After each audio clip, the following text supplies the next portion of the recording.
ازيكم عاملين ايه؟ يا رب تكونوا كويسين وبخير. النهارده هنعمل مع بعض ورق اللفت، من احلى المحاشي اللي انا بحبها جدا، طعمها حلو. يلا نبدا الفيديو.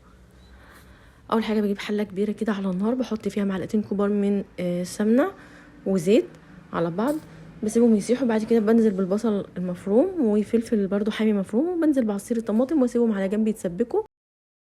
بقطع بقى كزبره وشبت وبقدونس علشان المحشي يكون حلو معاكي. قطعي شبت وكزبره وبقدونس التلاتة ويكون كتير، يعني كميه تكون كتير.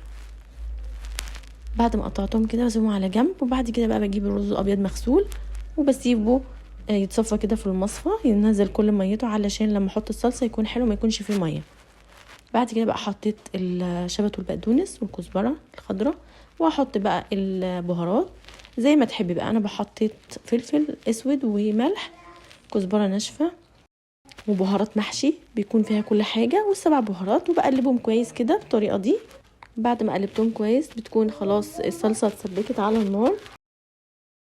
هنزل بقى بيها كلها كده في كميه الرز اللي عندي، وهقلبهم كويس كله كده على بعضه.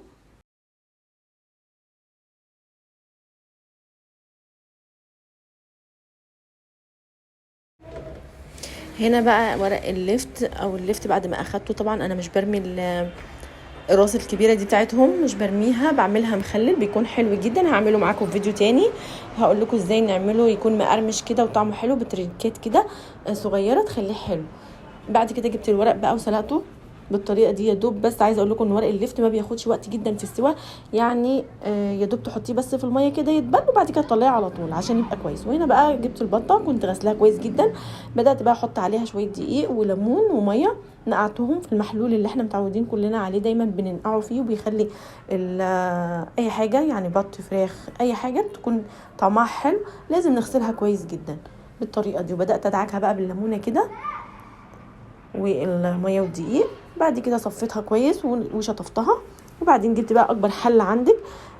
بقول اكبر حله مش علشان البطه مثلا كبيره او كده، لا، لازم نسوي الحاجه في حله كبيره علشان تاخد راحتها في السوا وتستوي بسرعه وتكون مستويه صح. بعد كده حطيت بقى بصل وطماطم، وحطيت البطه، وحطيت فلفل اسود وحبهان. عايزه تحطي ورق لورا حطي، ما تحطيش مش مشكله. بعد كده بقى سبتها تتشوح شويه وغطيت عليها. لما اتشوحت شويه وبدات اقلب فيها. في الوقت ده كنت بسخن ميه في الكتل علشان انزل عليها بالميه السخنه، وهنا بقى نزلت بميه سخنه بدات تغلي وتستوي. يعني الطريقه دي مش هتاخد معاكي ساعه الا ربع، هتكون مستويه حلوه جدا. وشوفوا شربتها حلوه قوي. وقبل ما تطفي عليها ب5 دقايق بنحط الملح. بعد كده بقى عملت السلطه. اهم حاجه في الغداء اصلا السلطه الخضراء، هاتي اي نوع خضار عندك وقطعيه صغير كده. بس معلومه ان السلطه لما تقطعيها كبيره بيكون الفايده الغذائيه بتاعتها بتكون اعلى من ما تقطعيها قطع صغيره، لكن انا بحب اقطعها صغير كده عشان لو قطعتها كبيره محدش بيرضى ياكلها.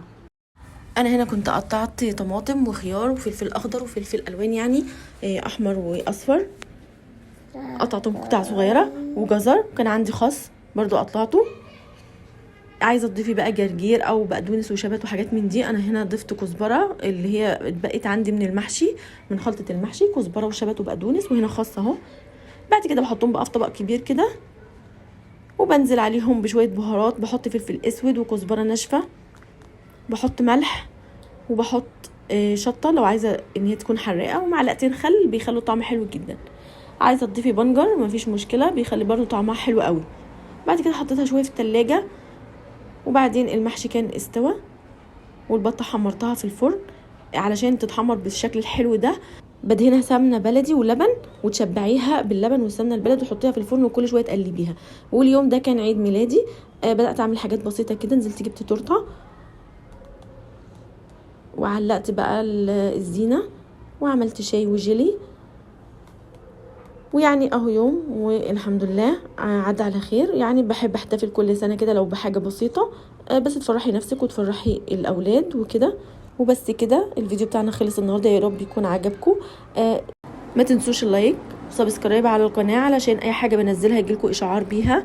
وما تنسوش تسيبوا لي كومنت وقولوا لي رايكم في الفيديو. والسلام عليكم ورحمه الله وبركاته.